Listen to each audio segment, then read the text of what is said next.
Back to live show. ప్రధాని మోదీ పెద్ద నోట్ల రద్దు నిర్ణయం తీసుకుని సరిగ్గా ఇవాళకి 2 నెలలు పూర్తవుతోంది.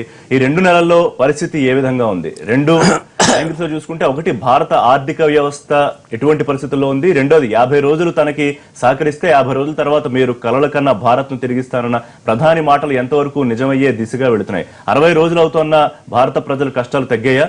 ఏటీఎంల్లో ఇంకా కావలసిన డబ్బులు తీసుకోలేని పరిస్థితి, బ్యాంకుల్లో కూడా ఇంకా అనేక ఆంక్షలు ఉన్న పరిస్థితి. మరోవైపు ఇది ఒక పెద్ద స్కామ్ అని, దీని వెనకాల విదేశీ కార్పొరేట్ సంస్థలకు మేలు చేకూర్చే విధంగా ప్రధాని నిర్ణయం తీసుకున్నారని కూడా తీవ్ర స్థాయిలో విమర్శలు వస్తున్నాయి. ఓవరాల్ గా 2 నెలల తర్వాత ఎటువంటి పరిస్థితి ఉంది అనే అంశం వాళ్ళు మనం లైవ్ షోలో డిస్కస్ చేసుకుందాం. మనతో పాటు త్రిపురనేని హనుమాన్ చౌదరి గారు, ప్రముఖ ఆర్థిక రంగ విశ్లేషకులు, విదేశీ సంబంధాల వ్యవహారాల నిపుణులు, అనేక ఆర్టికల్స్ రాసున్నారు. ఎం తులసిరెడ్డి గారు, ఏపీసీసీ ఉపాధ్యక్షులు, మాజీ ఎంపీ, పార్టీ సీనియర్ నాయకులు. లంకా దినకర్ గారు, ఏపీ తెలుగుదేశం పార్టీ ముఖ్య అధికార ప్రతినిధి, ప్రముఖ చార్టెడ్ అకౌంటెంట్. కొద్దిసేపట్లో బీజేపీ నాయకులు మనతో జాయిన్ అవుతారు. హనుమాన్ చౌదరి గారు, పెద్ద నోట్ల రద్దు కష్టాలు 50 రోజుల తర్వాత క్రమేణా తగ్గుముఖం పడతాయి, పేదలు సామాన్యులకి మంచి రోజులు వస్తాయి. నేను కూడా భారత జాతీయ పార్టీ కార్యవర్గ సమావేశంలో మరొకసారి పేదల కోసమే నిర్ణయం తీసుకున్నాను, ప్రధాని మరోసారి ఉద్ఘాటించారు. నిజంగా కష్టాలు తగ్గుతున్నాయా? అలాగే అక్రమార్కుల కష్టాలు రోజు రోజుకి పెరుగుతున్నాయా? ఫస్ట్ మీ వ్యూ ఏంటి ఈ 60 రోజుల తర్వాత అనాలిసిస్ చెప్పాలి. హైదరాబాద్ లో మెట్రో రైల్ ప్రాజెక్ట్ జరుగుతుంది. ఎన్నేళ్ల మట్టి జరుగుతుంది, ఇంకెన్నేళ్ల వరకు జరుగుతుంది, ఎన్ని కష్టాలు పడుతున్నారు, అన్ని కూడా ఎందుకు సహిస్తున్నాం? ముందు మేలు జరుగుతుంది అనే ఉద్దేశంతో సహిస్తున్నాం. అదేవిధంగా ఈ పెద్ద నోట్ల రద్దు వల్ల బ్లాక్ మనీ పోతుంది, కరప్షన్ తగ్గిపోతుంది అనే పెద్ద ఆశయంతో చేశారు. ఈ ఆశయం నెరవేరుతుందా, నెరవేరదా, లేకపోతే తాత్కాలిక ఎటువంటి కష్టాలు ఉన్నాయి, ఈ కష్టాలు అందరూ సహించడానికి పూనుకున్నారా అనేది అంశం అనమాట అండి. చూసినట్లయితే వెనిజువేలాలో, ఇతర దేశాల్లో పెద్ద సంక్షోభం వచ్చిందనమాట అండి. రైట్స్ వచ్చినాయి, పోట్లాట్లు వచ్చినాయి అనమాట అండి. కానీ భారతదేశంలో అటువంటి ఇంతవరకు ఏమీ జరగలేదు. ఎందుకంటే మంచి జరుగుతుందని అందరూ కూడా విశ్వసిస్తున్నారు. జరుగుతుందా లేదా అనేది వేరే విషయం అనమాట అండి. ఎందుకంటే గరీబీ హఠావో అని 1969లో ఇందిరాగాంధీ గారు ప్రజలందరినీ కూడా ముగ్ధులను చేశారనమాట అండి. మరి ఆ గరీబీ పోటలేదు కదా, దానికోసం ఎన్నెన్నో పథకాలు చేస్తున్నాం కదా. ఆయన ఇప్పుడు నిరంతరం కృషి జరగవలసిందే. ఇలా ఈ పెద్ద నోట్లను రద్దు చేయడం అనేది మొదటిసారి కాదు. స్వాతంత్రం రాకముందు ఒకసారి చేశారు, వచ్చిన తర్వాత మొరార్జీ గారు చేశారు, ఇప్పుడు ఈయన చేశారు. కాకపోతే ఏంటంటే 85% నోట్లు తీసుకోవటం బయట అంటే వాపసు చేయబట్టడం వలన పెద్ద సంక్షోభంలాగా తేలింది. కానీ ప్రజలు సహించారు. కరప్షన్ పోతుందా అంటే చాలా కష్టం. కరప్షన్ పోవటం అనేది చాలా చాలా చాలా కష్టం అన్నమాట. ఎందుకంటే రాజకీయంగా చేయాలంటే నల్ల డబ్బులు ఏంటి చేయడానికి వీలు లేకుండా ఉన్న దేశంలో ఓట్లు కొనడానికి కానీ, ప్రజల్ని సమీకరించడానికి కానీ వీటన్నిటికీ డబ్బు కావాలి. ఎవరు కూడా లెక్కలు చెప్పరనమాట అండి. చెప్పినా కూడా 100 కోట్లు వచ్చినాయని ఒక రాజకీయ నాయకురాలు చెప్పిందంటే అన్ని ఏం చెప్పారనమాట, ఒక 5 రూపాయల నోట్లు లాగేశారు, 10 రూపాయల నోట్లు లాగేసి అలా చెప్పారనమాట అండి. కాబట్టి రాజకీయంగా ప్రక్షాళన జరగకపోయినట్లయితే, అదేవిధంగా మనుషుల్లో బుద్ధి ఉన్నటువంటి విద్య లేకపోయినట్లయితే, తప్పు చేయటం అనేది, పన్ను కట్టకుండా ఉండటం అనేది పాపము అనేటువంటి భయం కనుక లేకపోయినట్లయితే నల్ల డబ్బు ఉంటూనే ఉంటుంది. అప్పుడప్పుడు మనం ప్రయత్నం చేస్తూనే ఉండాలి. సో రిజల్ట్స్ కోసం ఇంకా వేచి చూడాలి, పాయింట్ నెంబర్ 1. రెండోది ప్రజల సంయమనం ఇంకా కొనసాగాలి, అది మీరు చెప్పదలుచుకుంది. అవునండి, రైట్. తులసిరెడ్డి గారు, మీరు ఎట్లా చూస్తున్నారు? మొదటి నుంచి కాంగ్రెస్ పార్టీ దీన్ని ఒక విఫల ప్రయత్నంగా మిగిలిపోతుందని మాజీ ప్రధాని మన్మోహన్ చెప్పారు. నిజంగానే ఒకవేళ మొత్తం వ్యవస్థలో ఉన్న డబ్బంతా రాకపోయింటే ప్రభుత్వం అనుకున్న లక్ష్యం నెరవేరుండేదా? దాదాపు వచ్చేసి ఇంకా 50,000 కోట్లు ఎంతో మాత్రమే రావాల్సి ఉందని ఇప్పుడు వరకున్న లెక్కలు. ఎందుకంటే అందులో ట్రాన్స్పరెన్సీ ఏం కనిపించట్లేదు, ఏమీ చెప్పట్లేదు కూడా ఎంత వచ్చింది, ఎంత రావట్లేదని.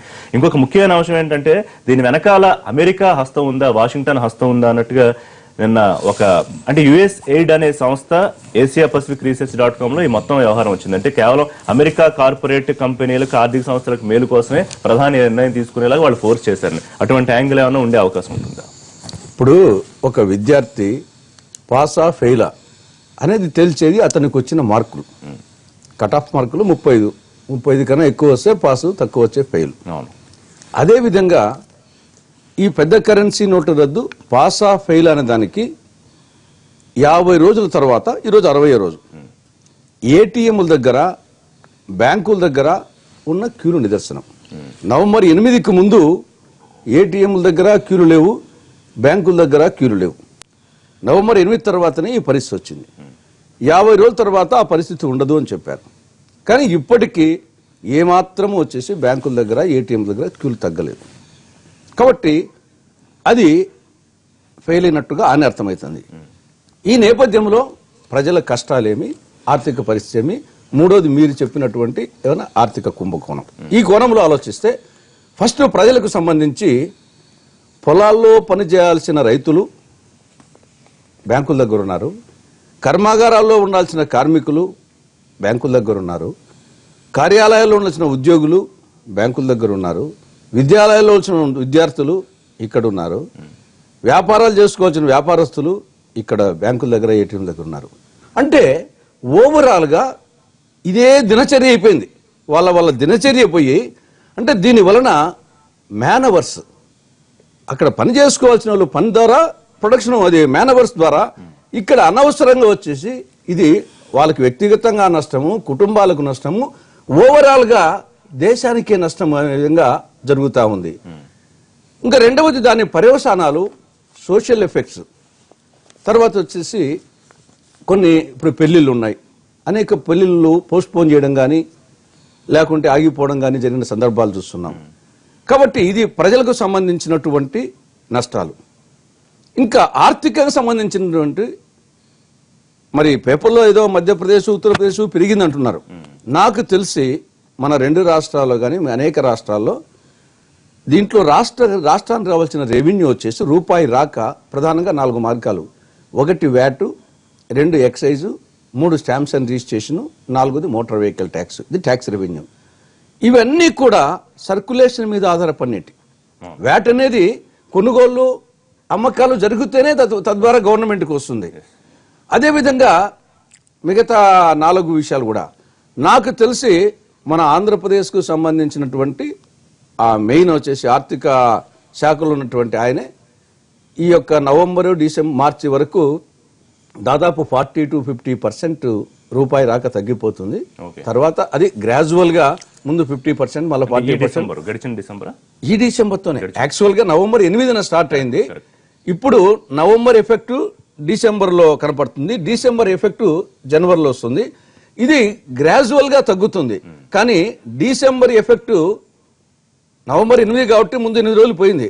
కాబట్టి డిసెంబర్ ఎఫెక్ట్ జనవరిలో పడుతుంది, ఫుల్ స్వింగ్ లో పడేది డిసెంబర్లో పడుతుంది, క్రమేణా తగ్గుతా వస్తుంది. కాబట్టి ఒక 3-4 నెలల పాటు ఈ సంవత్సరం మాత్రం 2016-17కు రెవెన్యూ లోటు వచ్చేసి చాలా భారీగా ఏర్పడుతుందని చెప్పడం జరిగింది. కుంభకోణం మళ్ళీ ప్రత్యేకంగా ప్రస్తావిద్దాం. రైట్, దినకర్ గారు, ఒక అనలిస్ట్ గా, ఆర్థిక రంగ నిపుణులుగా, ఒక చార్టెడ్ అకౌంటెంట్ గా ఏం చెప్తారు? ఎందుకంటే ఈ మొత్తం విషయంలో దేశంలో ఉన్న ప్రముఖ ఆర్థిక శాస్త్రవేత్తలు మధ్య ఒక క్లియర్ డివిజన్ వచ్చేసింది. చాలా మంది తలపండిన ఆర్థికవేత్తలకి దీని వెనక లాజిక్ అర్థం కాలేదని చెప్పిన పరిస్థితి చూసాం. కొంతమంది అవుట్రైట్ గా దీన్ని సపోర్ట్ చేసిన పరిస్థితి. ఓవరాల్ గా దేశ ఆర్థిక వ్యవస్థ నిర్ణయంతో మందగిస్తుందా, ముందుకెళ్తుందా? Point number 1. రెండోది, 60 రోజుల తర్వాత ప్రజల కష్టాలు తగ్గుతున్నాయా, పెరుగుతున్నాయా? ముందు మీకు చెప్పే ముందు ఒక 2 రోజుల క్రితం నేను ఒక ఇంజనీరింగ్ కాలేజీకి వర్క్ షాప్కి వెళ్ళడం జరిగింది. స్టూడెంట్స్ మొత్తం ఫ్రెష్ మైండ్, నాన్ పొలిటికల్, ఎవరికి కూడా రాజకీయ ప్రేరేపితం కానటువంటి వారు, ఈ దేశ భవితను నడిపేటటువంటి యువత మొత్తం అందరూ కూడా మహిళా విద్యార్థులే. నేను మొత్తం ఆ సబ్జెక్ట్ ఏదైతే ఉందో వర్క్షాప్లో మాట్లాడిన తర్వాత డిమానిటైజేషన్ సబ్జెక్టుకి సంబంధించి నేను వారిని ఒక క్వశ్చన్ అడగటం జరిగింది. ఈ నోట్లు రద్దు ఏదైతే ఉందో, మార్పిడి చేసిన తర్వాత మిగిలిన నోట్లు, పెద్ద నోట్లు ఏదైతే ఉందో రద్దు, దానికి సంబంధించి మీరు ఇబ్బందులు ఏమన్నా ఫేస్ చేశారా ఈ 50 రోజులు? అంటే మేము ఇబ్బందులు ఫేస్ చేశాము అని స్పష్టంగా చెప్పారు, అందరూ యునానిమస్ గా చెప్పారు. అయితే ఇది మంచిదా చెడుదా అని అంటే చాలా మంచిది అని అదే స్పీడ్ ఎట్టించిన ఉత్సాహంతో ఆ విద్యార్థులందరూ చెప్పారు. వెంటనే ఎందుకు వీళ్ళకి మంచిది అని చెబుతున్నారు, ఏంటి వీళ్ళలో ఉన్నటువంటి సమాచారం అని నేను ఒకరిని ఒక 5-6 అడిగితే వాళ్ళు చెప్పింది ఏంటంటే, రద్దు కష్టమైనటువంటి కఠినమైనటువంటి నిర్ణయం అయినప్పటికీ కూడా మంచి జరుగుతుంది, బ్లాక్ మనీని కర్బ్ చేయడానికి ఉపయోగపడుతుంది, అలాగే ఏదైతే ఇన్ఫ్రాస్ట్రక్చర్ రావడానికి సోర్స్ ఏర్పడుతుంది, మాకు ఉద్యోగ ఉపాధి అవకాశాలు వస్తాయి అనేటటువంటి వ్యాఖ్య ఏదైతే ఉందో, చాలా బయట మాట్లాడే రాజకీయ వ్యవస్థల్లో మాట్లాడే వ్యక్తులకి ఒక స్వచ్ఛమైనటువంటి ఎటువంటి రాజకీయ ప్రేరితం లేనటువంటి వారి యొక్క మనస్తత్వానికి ప్రతిబింబించే విధానంలో చాలా తేడా కనపడుతుంది. అంటే మోడీ గారు చెప్పినటువంటి ఏదైతే నవంబర్ 8వ తారీఖున ఇచ్చినటువంటి ప్రసంగానికి సంబంధించి ఈ దేశంకి ఒక మార్పు ద్వారా ఏదో మేలు జరగబోతుంది అనేటటువంటి అంశం ఏదైతే చెప్పారో అది ప్రజల మనసులో చాలా బలంగా నాటుకుంది. అందువల్ల వెంజల్లో 3 రోజుల్లోనే ఇబ్బంది వచ్చి తిరుగుబాటుగా కనపడినటువంటిది ఇంత పెద్ద భారతదేశంలో దాదాపు 130 కోట్ల జనాభా ఉన్న భారతదేశంలో ప్రజల యొక్క స్పందన అపూర్వం, అమోఘం. ఇబ్బంది కలుగుతున్నప్పటికీ కూడా రాబోయే మేలుని, రాబోయే మార్పు ద్వారా మేము స్వీకరించాలి అనే ఉద్దేశం స్పష్టంగా కనపడింది. అంటే ట్రెడిషనల్ గా ఉన్నటువంటి వ్యవస్థలో నడిపే విధానం నుంచి ఒక మార్పు అయితే ప్రజలు కోరుకుంటున్నారు. ఆ మార్పులో కఠినమైన ఇబ్బంది అయినా మేము నడుస్తాము అనేటటువంటి భావన అయితే ప్రజలు ఇచ్చారు. అది కనపడుతుంది కూడా స్పష్టంగా.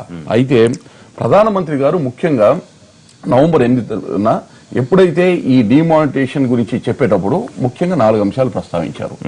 ఏమన్నారంటే counter fit currency, fake currency, అలాగే ఏదైతే ఉందో చలామణిలోకి రాకుండా బ్లాక్ మనీగా ఉన్నదో దాన్ని బ్యాంకింగ్ సిస్టమ్ లోకి తీసుకురావటం అనేది, దాని ద్వారా జీడిపి పెంచి రాబోయే కాలంలో ట్యాక్స్ రెవెన్యూస్ పెంచి ప్రజలకి ఆ ఫలాలు ఇవ్వటం అనేది ముఖ్య ఉద్దేశం అని చెప్పడం జరిగింది.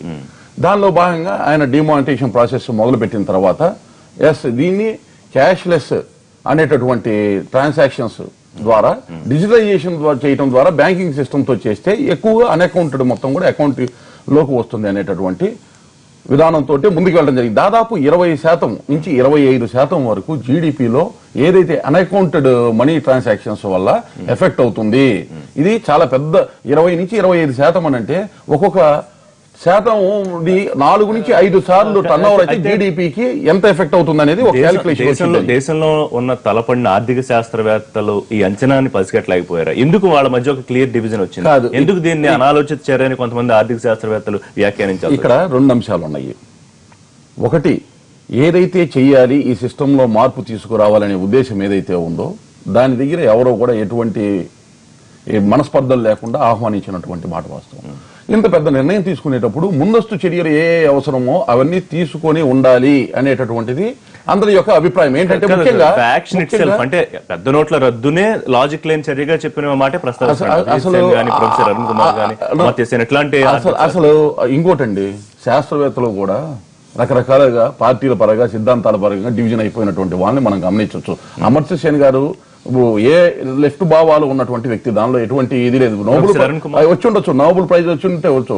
మరి నిన్న రెడ్డి గారు, ఇది వరకు ఆర్బీఐ గవర్నర్ రెడ్డి గారు, వైవి రెడ్డి గారు మాట్లాడినటువంటి చాలా దగ్గరగా, అలాగే దూరు సుబ్బారావు గారు మాట్లాడిన మాటలతో. ఇంకోటి, అసలు ఏంటి డిమానిటేషన్ ఆ రీమానిటేషన్ ఏ పదం మీరు వాడినా అది ఇప్పటికిప్పుడు తీసుకున్న నిర్ణయము అన్నట్లుగా ప్రధానమంత్రి మోడీ తీసుకున్నప్పుడు కనపడుతుంది. కానీ అసలు దీని మూలము మొదలయ్యిందే మీరు గమనిస్తే 1990లో చంద్రశేఖర్ గారు ప్రధానమంత్రిగా ఉన్నప్పుడు, చాలా ఇబ్బందికరమైనటువంటి పరిస్థితి దేశంలో ఉన్నప్పుడు, ఆ రోజున బంగారాన్ని తాకట్టు పెట్టుకుని దాదాపు 67 టన్నుల బంగారాన్ని తాకట్టు పెట్టి విదేశీ చెల్లింపులు చేసుకునే దుస్థితికి దిగజారిపోయినప్పుడు ఆ రోజున ప్రధానమంత్రిగా వచ్చినటువంటి పివి నరసింహారావు గారు తీసుకున్నటువంటి ఫస్ట్ జనరేషన్ రిఫార్మ్స్ ఏవైతే ఉన్నాయో వాటి వల్ల మీరు గమనించవచ్చు, ఆ రోజు 12,48,000 కోట్ల రూపాయల ఉన్న జీడిపి ఇవాళ 125 లక్షల కోట్ల రూపాయల వరకు వచ్చిందంటే ఆ సంస్కరణలు ఏదైతే ఒక మార్పు తీసుకొని ముందుకు వెళ్లారో ఆయన, ఆ సంస్కరణలో భాగంగా ఎకానమీ పెరిగింది. దానిలో ప్రజల యొక్క జీవన ప్రమాణాలు, విధానాలు, ఇండస్ట్రియలైజేషన్ బాగా పెరిగింది. అయితే ఏదైతే ఎంత ర్యాపిడ్ ఫేజ్ లో ఈ ఎకానమీ పెరిగిందో అంతే ర్యాపిడ్ ఫేజ్ లో అక్రమార్కులు, అవినీతి పరులు పెరిగిపోయి కిట్ ప్రోకో క్రోనీ క్యాపిటల్ మూలాన అవినీతి పెరిగిపోయి ఈ 10 సంవత్సరాల్లో ఎప్పుడైతే ఎకానమీ పెరిగిందో ఈ 500 నోట్లు 1000 నోట్లు దాదాపు 4 లక్షల కోట్లు 2005లో ఉన్నటువంటి ఈ నోట్లు 2015 వచ్చేటప్పటికి 15 లక్షల కోట్లకు చేరుకుంది. 10 లక్షల కోట్లు ఎవరు ప్రింట్ చేశారు? ప్రింట్ చేసిన దాన్ని తప్పు పట్టేటువంటి అవసరం లేదు. కాకపోతే ఇంత పెద్ద మొత్తం కూడా ఈ 10 లక్షల కోట్లలో కిట్ ప్రోక్యోలో క్రోనీ క్యాపిటల్ రూపంలో అవినీతికి మారిపోయి నల్లధనం మాటన ట్రాన్సాక్షన్స్ గా బయటికి రాకుండా, డైలీ కార్యక్రమాల్లో ఆ డబ్బు బయటికి రాకుండా అవినీతి ధనంగా కంటైనర్ లో మూలిగింది. ఈ 2010లోనే 2010లోనే సిబిఐ గాని అలాగే ఢిల్లీ పోలీసులు గాని వివిధ సందర్భాల్లో చేసినటువంటి తనిఖీల్లో గాని వారు ఎక్స్ప్రెస్ చేసినది ఏంటంటే తప్పనిసరిగా ఈ ఏదైతే పెద్ద నోట్లు మాటన ఉన్నటువంటి దీని అవినీతి భాగవతం బయటికి తీయవలసిందే. దీనికి సంబంధించి ఒక నిర్ణయం తీసుకోవాలంటే పార్ట్లీ డిమానిటేషన్ అప్పుడే మన్మోహన్ సింగ్ గారు చేశారు, కానీ పూర్తి స్థాయిలో చేయడానికి ఆయనకి ధైర్యం చాలలేదు అప్పుడు. రైట్, హనుమాన్ చౌదరి గారు, ఒకటి ప్రధాని నిర్ణయం తీసుకున్నప్పుడు కారణాలు చెప్పినవి, ఒకటి నల్లధనాన్ని నిర్మూలించడం, అవినీతిని అంతమొందించడం, ఉగ్రవాదాన్ని, ఫేక్ కరెన్సీని నిర్మూలించడం. కానీ ఆ తర్వాత దశల వారీగా క్యాష్లెస్ గా డిజిటల్ భారత్ వైపు తీసుకువెళ్ళడానికి ప్రధాని ఆలోచన, అంటే అదే ప్రధానమైన ఆలోచన, దానికి చెప్పిన కారణాలు వేరే అని అనేక మంది విమర్శకులు విమర్శించిన పాయింట్ మీరు ఎట్లా చూస్తారు? దానికి బలం చేకూరుస్తున్నా అన్నట్టు ఏదైతే asiapacificresearch.com లో వేసిన ఒక కథనం, అంటే అమెరికా హస్తం ఉంది, బహుళ జాతి సంస్థలకు మేలు చేయడానికి ప్రధాని ఫోర్స్ చేసి ఈ నిర్ణయం తీసుకునేలాగా అమెరికా పెద్దలు నడిపించారు అనే యాంగిల్ ఏమన్నా కన్సిడర్ చేయాల్సిన అవసరం ఉందా? ఏ కారణాల వల్ల చేసినప్పటికీ కూడా కొన్ని అనూహ్యమైనటువంటి పర్యవసానాలు రావచ్చు. వాటన్నింటినీ కొన్ని ముందే ఊహించి వాటికి మందు వేయటం అనేది ఎవరికీ కూడా కాని పని అనమాట అండి. ఇప్పుడు ఈ డిమానిటైజేషన్ చేస్తూ ఉంటే ఒక్కొక్క కుంభకోణాలు బయటపడుతుంది. కుంభకోణాలు అంటే దుష్పరిణామాలు అనమాట అండి. వాటికి ముందు వేస్తూ ఉన్నారు. ఉదాహరణకి ఈ అవినీతి అనేది ఎంతవరకు పెరిగిపోయిందంటే, ఎంతవరకు వ్యాపించి ఉందంటే, ఆర్బీఐకి ఉన్న 4100 క్యాష్ చెస్టుల్లో నుంచి అక్కడి నుంచి కొత్త నోట్లు వెళ్ళిపోయినాయి అనమాట అండి. అదేవిధంగా టీటీడీలో ఒక సభ్యుడు ఉంటే అతని దగ్గర ఎన్నో కిలోల బంగారం, ఎన్నో కోట్ల రూపాయలు కొత్త కూడా ఉన్నాయి. సో నోట్ల రద్దుకి అవినీతికి సంబంధం లేదని చెప్పుకోవచ్చా? కాదు, అది అవినీతిని కట్టడి చేయాలనే ఉద్దేశంతో చేశారు. అవినీతి ఎంతవరకు పెరిగిపోయిందో అంటే ఆ పార్టీని ఉంచినట్టయితే డిమానిటైజేషన్ చేయకపోతే ఇంకా పెరిగిపోయేది అనమాట అండి. అందుకని చేయవలసిందే. చేసి ఎటువంటి పర్యవసనాలు వస్తున్నాయి? అసలు 2000 రూపాయల నోట్లు ఎందుకు చేశారని ఇంతవరకు ఎవరో చెప్పలేదు అనమాట అండి. 1000 రూపాయలు ఎందుకు చేయలేదు, 500 ఎందుకు ఎక్కువ చేయలేదు అని ఇంతవరకు ఎవరో చెప్పలేదు. ఇది చెప్తే చాలా బాగుండేది అనమాట. ఇంకొక విషయం ఏంటంటే, ఈ ఏమైనా కుంభకోణాలు ఏమైనా ఉన్నాయా, అమెరికా వాళ్ళు ఏమైనా ఒత్తిడి చేశారా అని అంటున్నారు అనమాట. అంతకుముందేమో ఈ ఉగ్రవాదాన్ని కట్టడి చేయడానికి పాయింట్ లేదు, తర్వాత దశల వారీగా క్యాష్లెస్, అదే పరిణామం అనమాట అండి. క్యాష్లెస్ ఎప్పుడైతే నోట్లు తక్కువ అవుతాయో అన్ని వినిమయాలు కూడాను క్యాష్లెస్ ద్వారా చేరాలి. క్యాష్లెస్ ద్వారా జరిగినట్లయితే కొన్ని దుష్పరిణామాలు కూడా ఉన్నాయి. ఉదాహరణకి మనం క్రెడిట్ కార్డ్స్, డెబిట్ కార్డ్స్ ఉపయోగిస్తున్నాం, ఎవరికి వీసా కార్డు ఉపయోగిస్తున్నాం, అలాగే బ్యాంక్ కార్డు ఉపయోగిస్తున్నాం అనమాట అండి. ప్రతి ట్రాన్సాక్షన్కి కూడా దాదాపు 2% వెళ్ళిపోతుంది. ఎవరికి వెళ్తే ఈ రెండు కూడా దేశీయ సంస్థలు కాదు, విదేశీ సంస్థలు. ఈనాడు ఇప్పుడు 8,000 కోట్ల రూపాయలు వెళ్తున్నాయి. టోటల్గా క్యాష్లెస్ కనుక వెళ్ళినట్టయితే 65,000 కోట్ల రూపాయలు ఈ అమెరికన్ సంస్థలకు వెళ్తాయి. దానికి ముందు ప్రిపరేషన్ ఎందుకు చేయలేదు? చేయటానికి ప్రయత్నించారు. రూపే అనే మన కార్డు ఉంది, 28 కోట్ల రూపే కార్డులు, అందులో 14 కోట్ల జన్ధన్, అంటే దానివల్ల ఏమో జరిగేది కాదనమాట అండి. ఇవి ఎక్కువ చేయవలసినట్లయితే ఈ రూపే అనేది మన ఆర్బీఐను ఇండియన్ బ్యాంక్స్ కలిపి చేసినటువంటిది, దానికి ప్రత్యామ్నాయం అనమాట అండి ఈ వీసాకి వాటికి అనమాట అండి.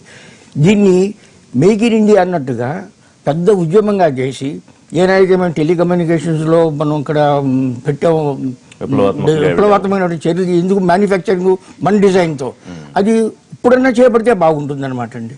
అలా చేయాలన్నమాట అండి. రెండోది అమర్త్య సేన్ గురించి అని చెప్తున్నారనమాట అండి. Amartya Sen non resident Indian. కొంతమంది ఎన్ఆర్ఐస్ ఉన్నారన్నమాట, నాన్ రెసిడెంట్ ఇండియన్ అనమాట అండి. ఇష్టం వచ్చినప్పుడు అప్పుడు ప్రతి దాని గురించి కూడా మనం చేస్తున్నారు. చాలా మంది ఆర్థిక శాస్త్రవేత్తలు వ్యాఖ్యానించారు. ఏ ఆర్థిక విధానాన్ని గురించి అయినా అన్ని శాస్త్రవేత్తలు సహమతితో ఉంటున్నారా? లేదు.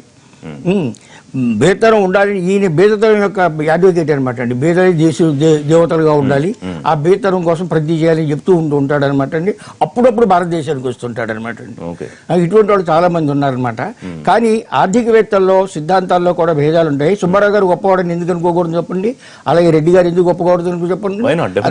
అందుకని అమర్త్య సేన్ చెప్పాడు కాబట్టి ఇది తప్పని చెప్పుకోవడం కూడా చాలా తప్పనమాట అండి. దాని తర్వాత ఈ ట్రాన్సాక్షన్ ఛార్జెస్ అమెరికా కుట్ర చేసిందంటారా? ప్రతిదానికి అమెరికా హస్తం ఉంటుందంటారా? అది ఒకటి, ఇది ఒక అభాండం అనమాట అండి. తర్వాత విపక్షం అంటే విశేషించి మమతా బెనర్జీను అప్పుడప్పుడు రాజకీయాల్లోకి వచ్చి నాటకం చేసేటువంటి రాహుల్ గాంధీ గారు వీళ్ళందరూ కూడా ఓకే దూయబడుతున్నారనమాట అండి. అప్పుడప్పుడు రాజకీయాల్లోకి అవునండి. ఇప్పుడు వెళ్ళారు, సెలవు మీద వెళ్ళారు, అనుభవించి కాసేపు వస్తారనమాట. అప్పుడప్పుడు వెళ్తూ ఉంటారు, వస్తూ ఉంటారు, ఒక్కొక్క బాణం వేస్తూ ఉంటారనమాట అండి. కానీ ఈ మమతా బెనర్జీ గారు ఎందుకు ఇంత టైగరేస్ లాగా మమతా ఎందుకు బెనర్జీ అయితే చేస్తారు? ఆయన దిగిపోమంటున్నారు ప్రధాని. అదే జాతీయ ఆవిడ ప్రభుత్వం ఎందుకు కావాలి, అంటున్నారంటే అద్వానీ నేతృత్వం. శారదా కుంభకోణం ఒకటి, రోజు వ్యాలీ కుంభకోణం ఒకటి, అందులో ఇక్కడ దాకా దిగిపోయి ఉన్నారనమాట అండి. అందులో అవన్నీ బయటకు వస్తా ఉంటే దానికి కోపం వచ్చేసి దిగిపోవాలి ఇటువంటి వాళ్ళు దిగిపోవాలంటే దిగిపోతారా? తులసిరెడ్డి గారు, ఒకటి పూర్తి సన్నద్ధతతో నిర్ణయం తీసుకోలేదన్న దానికి నిన్న సమాధానం చెప్తూ సభా ప్రసంగంలో చెప్పారు. పూర్తి సన్నద్ధతతో నిర్ణయం తీసుకున్నామని చెప్పి. ఎందుకంటే దానికి సిట్ నియామకం కానివ్వండి, లేకపోతే స్వచ్ఛంద ఆదాయదాన వెల్లడి, జన్ధన్ ఖాతాలు, లేకపోతే నల్లధన చట్టం తీసుకురావడం, బినామీ ఆస్తుల చట్టం, ఇవన్నీ చెప్తూ మే 22న ప్రధాని మన్ కీ బాత్ ప్రసంగం చేస్తూ ఈ మొత్తం వ్యవస్థ గురించి, పెద్ద నోట్ల వల్ల నష్టాలు ఏ రకంగా ఉంటాయి, డిజిటల్ వైపు వెళ్తే ఎలా ఉంటుందని ఒక సంకేతం భారత్కి ఇచ్చారు. దాన్ని అర్థం చేసుకోలేదని కొంతమంది విశ్లేషకులు వ్యాఖ్యానిస్తున్నారు. ఇక్కడ 3 అంశాలు. ఒకటి పెద్ద కరెన్సీ నోట్ల రద్దు, రెండవది నగదు రహిత, మూడవది బంగారు రహిత. బంగారు రహితకు పక్కన పెట్టినారు. ఈ రెండేమో అమలవుతున్నాయి. ఇప్పుడు పెద్ద కరెన్సీ నోట్ల రద్దు అనేది 500 పాత 500 నోట్లు, పాత 1000 నోట్లు రద్దు అని. అక్కడనే నువ్వు 500 పెద్దదా, 1000 పెద్దదా, 2000 పెద్దదా, అక్కడనే ముందు వచ్చేసి ఫండమెంటల్ గా ఆన్సర్ లేదు. ఓకే. ఇక రెండవది, సరే నువ్వు పాత 500 పాత 1000 రద్దు చేసేటప్పుడు కొత్త 500 కొత్త 1000 రెడీగా చేసి పెట్టుకుంటే సమస్య లేదు కదా. ఇక్కడ ప్రిపరేషన్ అనేది అక్కడనమాట. నువ్వు అంతకుముందు చేసినటువంటి జన్ధను అవన్నీ ఓకే. ఇక్కడ నువ్వు అనుకున్నావు పాత 500 పాత 1000 రద్దు చేయాలనుకున్నావు, దానికి ఒక టైం ఇచ్చావు. ఈ లోపల ప్రజల కష్టాలకు సమస్య ఇక్కడ. కాబట్టి నువ్వు కొత్త 500 కొత్త 1000 నోట్లు ముందుగానే తెచ్చి రెడీగా పెట్టుకుంటే ఈ సమస్య ఈ రోజు క్యూలో ఉండేది కాదు కదా. మిగతా నీ పర్పస్ అంతా నెరవేరిండేది, ప్రజల కష్టాలు ఉండేది కావు. కానీ అక్కడ వచ్చేసి ప్రిపరేషన్ లేకపోవడం అనేది మనకు స్పష్టంగా తెలుస్తా ఉంది. ఇక రెండవది నగదు రహిత. ఇది ముందు నగదు రహిత అని నవంబర్ 8న వచ్చేసి ఈ టాపిక్ రాలేదు. కేవలం పెద్ద కరెన్సీ నోట్ రద్దుకు 5 అంశాలు చెప్పారు. ఒకటి నల్లధన నిర్మూలన, రెండవది అవినీతి నిర్మూలన, నకిలీ కరెన్సీ నిర్మూలన, ఉగ్రవాదం నిర్మూలన, తీవ్రవాదం నిర్మూలన. ఆ 5 లక్ష్యాలు కూడా ఏ లక్ష్యం కూడా 60 రోజుల తర్వాత ఏ లక్ష్యము నెరవేరలేదు. ఒక విధంగా నల్లధనాన్ని తెల్లధనంగా మార్చుకుండే ఒక గోల్డెన్ ఛాన్స్ వచ్చినట్టుగా ఒకటి చెప్తున్నారు. ఒకటి దేశంలో ఉన్న వామపక్ష తీవ్రవాదం ఒకటి, లేకపోతే సరిహద్దుల ఆవల ఉన్న ఉగ్రవాదం ఒకటి కొంత తగ్గుముఖం పట్టాయని చెప్తున్నారు కొన్ని లెక్కలు. తీవ్రవాదం అప్పుడు ఉగ్రవాదము రోజు చూస్తా ఉన్నాం వచ్చేసి. ఈ యొక్క 60 రోజుల్లో అంతకుముందు ఎలా ఉన్నదో కొన్నిసార్లు ఎక్కువ ఉంటుంది, కొన్నిసార్లు తక్కువ ఉంటుంది. నవంబర్ 8కి ముందు కూడా రోజు వచ్చేసి మనము స్వాతంత్రం వచ్చినాలంటే రోజు జరగవు, అప్పుడప్పుడు అవుతుంటాయి. అదేవిధంగా నవంబర్ 8 తర్వాత కూడా కాశ్మీర్లో అనేక సార్లు వచ్చేసి మరుసటి రోజు 2 రోజులకే నకిలీ కరెన్సీ 2000 నోటు మనం చూడడం జరిగింది. కాబట్టి ఉగ్రవాదములో ఏమాత్రం వాళ్ళకు ఇంకా రెడ్ కార్పెట్ స్వాగతం ఇచ్చినట్టుంది. అంతవరకు 500, 1000 దాపెట్టుకోవాలంటే కొంత స్థలం ఎక్కువ కావాలా. 2000 రూపాయల నోట్లో మరింత సులభం అయిపోయింది. వాళ్ళ దగ్గర ఉన్నటువంటి నకిలీ కరెన్సీని కూడా బ్యాంకులకు పంపించేసి బ్యాంకుల నుండి ఒరిజినల్ కరెన్సీ తెచ్చుకున్నారు. కాబట్టి ఉగ్రవాదానికి మరింత ఊతమిచ్చినట్లయింది, తీవ్రవాదానికి మరింత ఊతమిచ్చినట్లయింది. అవినీతికి సంబంధించి గతంలో పోస్ట్ ఆఫీసుల్లో, బ్యాంకుల్లో అవినీతి రహిత డిపార్ట్మెంట్ అంటే పోస్ట్ ఆఫీస్ చెప్పుండే వాళ్ళము. అటువంటి పోస్ట్ ఆఫీసుల్లో కూడా ఎలా అయిందంటే కమిషన్ కొట్టు, పాత నోట్లు కొట్టు, కొత్త నోట్లు పట్టు అనే నినాదం వచ్చేసేసి ఈ 60 రోజుల్లో ఈ నినాదము అవినీతికి తారాస్థాయికి. రాహుల్ గాంధీ గురించి కామెంట్ చేశారు రెస్పాండ్. సరే, ఇప్పుడు ఇదే వాజ్పేయి గారు, ఇదే అద్వానీ గారు, ఇదే మోడీ గారు ఉన్నటువంటి బీజేపీ వీళ్ళు మహావక్తలు అనుకున్నాంలే. 2 సీట్లు పార్లమెంట్లో ఉండింది. అటువంటిది ఈరోజు ఏదో 2 సీట్లకు వచ్చింది. దానికి ఇంత మురిసిపోతే ఎట్లా? కాంగ్రెస్కి వచ్చేసి ఇప్పటికి కూడా 44 పొలిటీషియన్ రాహుల్ గాంధీ. ఇప్పుడు నాయకత్వాలు రకరకాలు ఉంటాయి. సోనియా గాంధీ గారు కూడా ఎక్కువ మాట్లాడేవాళ్ళు కాదు. కానీ 2004లో ఆ రోజు వాజ్పేయి గారు లాంటి 6 సంవత్సరాలు ప్రధానమంత్రిగా ఉన్నటువంటి వాజ్పేయి గారి నేతృత్వం ఉన్నటువంటి పార్టీని సోనియా గాంధీ గారు ఓడించడం జరిగింది. చరిత్రను మర్చిపోవద్దు. 2004లోనే వాజ్పేయి గారి ప్రభుత్వాన్ని ఓడించింది సోనియా గాంధీ గారు. మరి వాజ్పేయి లాగా సోనియా గాంధీ గారు వచ్చేసి బ్రహ్మాండ ఆరేటర్ కాదు. ఒక్కొక్కరి స్టైల్ ఒకటి ఉంటుంది. స్వాతంత్ర ఉద్యమంలో కూడా నేతాజీ సుభాష్ చంద్రబోస్ ఒకటైపు ఉంటే మహాత్మా గాంధీ ఒకటైపు ఉంటుంది. సుభాష్ చంద్రబోస్ ఉర్రు తొలగించేవాడు. అంత మంచితో అదే నేత సుభాష్ చంద్రబోస్ గాంధీ మహాత్మ మీద గెలిచి కూడా నేను పార్టీని నడపాలంటే ఆయనే అవసరం అని చెప్పేసి తాను తప్పుకున్నటువంటి నేపథ్యం ఉంది. కాబట్టి నాయకులు ఈరోజు నవీన్ పట్నాయక్ ఇచ్చే పెద్ద ఉర్రు తొలగించే ఆరేటర్ ఏం కాదే, కానీ 4వ సారి గెలిచాడు. కాబట్టి రకరకాల నాయకత్వాలు ఉంటాయి. రాహుల్ గాంధీ గారిది, సో అది సోనియా కూడా ఒక గాంధీ వ్యూహం అంటారు, కాంగ్రెస్ పార్టీ వ్యూహం అయి ఉండొచ్చు, అది రాహుల్ వ్యూహము గాంధీ గారి ఒక్కొక్కరి స్టైల్ అన్నమాట. కంటిన్యూ చేద్దాం. మనతో పాటు లైవ్ షోలో అద్దెపల్లి శ్రీధర్ జాయిన్ అయ్యారు, ఆంధ్రప్రదేశ్ బీజేపీ ముఖ్య అధికార ప్రతినిధి. వారితో మాట్లాడే ముందు లైవ్ షోలో చిన్న బ్రేక్ తీసుకుందాం. బ్రేక్ తర్వాత 2000 నోటు ఎందుకు తెచ్చారనే దానికి సమాధానం ఎందుకు చెప్పట్లేదు, అలాగే రద్దు నిర్ణయం తర్వాత రోజుకు ఒక నిర్ణయం తీసుకుంటున్నారు, ఇవాళ వరకు ఎంత వచ్చిందనే దానికి సంబంధించి ట్రాన్స్పరెన్సీ ఎందుకు ఇవ్వలేకపోతున్నారు